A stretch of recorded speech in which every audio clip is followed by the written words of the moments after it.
Next, we're going to take a look at positions where the defending king cannot be cut off to the third rank in his side of the board, and the king and rook need to work together in order to win.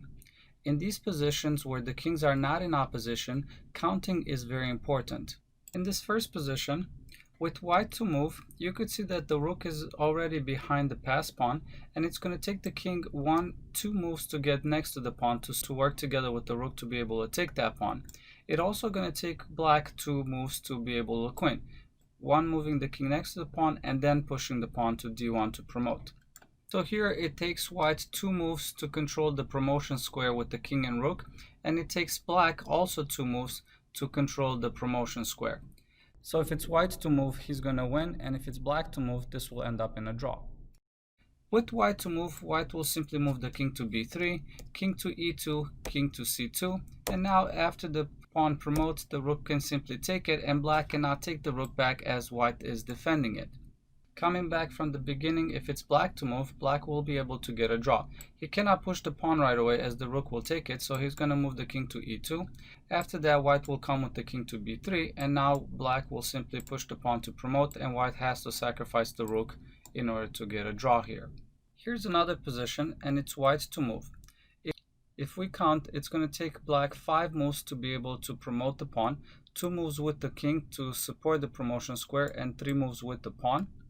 And it's also going to take white 5 moves to prevent the pawn from promoting. 1, 2, 3, 4, 5 moves.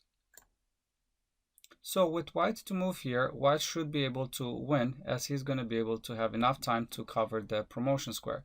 So he's going to move the king to e6, after pawn to e3, king to d5, pawn to e2, king to d4, king f3, king to d3, king f2, king to d2, and now after the pawn promotes, the rook will be able to take it. In this next position, it's white to move again, and it's going to take white 1, 2, 3, 4 moves with the king and 1 move with the rook to cover the promotion square, so 5 moves in total.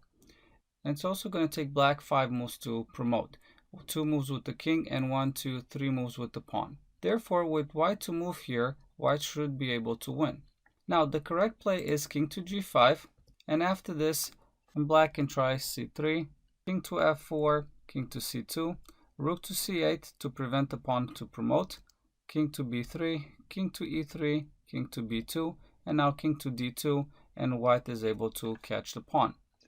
Coming back from the beginning, I do want to mention that it would be a mistake to start with the rook behind the pawn with rook to c8, because now black is actually going to be able to get a draw. The correct move for black here is king to c3, an excellent move. After this, if white moves the king to g5, king to d3, king to f4, and now pawns to c3, king to f3, pawn to c2, king to f2, king to d2, rook d8 check doesn't help because of the move king to c3, not king to c1. King to c1, and now white will be able to win. King to e2, king to b1, the rook will be able to check the king again, king to a2, and now white is able to bring the king to d2 and stopping the pawn. Black cannot even come to prevent it. But coming back after king to c3, now rook to c8, king to b2, rook to b8, king to a1, rook to c8, king to b1, and white cannot make any progress. After he brings the king close, black will promote on the next move, and then white will have to sacrifice his rook, and then a draw is achieved. But coming back from the very beginning, after king to g5, this is a win for white. If black tries to play the same way, meaning king to c3 here, it's not going to work anymore. After king to f4, let's say king to d2, rook to d8 check, king to e2, rook to c8 going behind the pawn, king to d3, king to f3, and now if the pawn pushes to c3, rook d8 check, king to c4, king e2, king b3, rook to c8, c2, and now king to d2, and the pawn is stopped, and it will be taken on the next move. If you liked my video, please subscribe, and don't forget to check out my new website, masteryourchess.com, where you can learn, practice, test, and master your chess knowledge.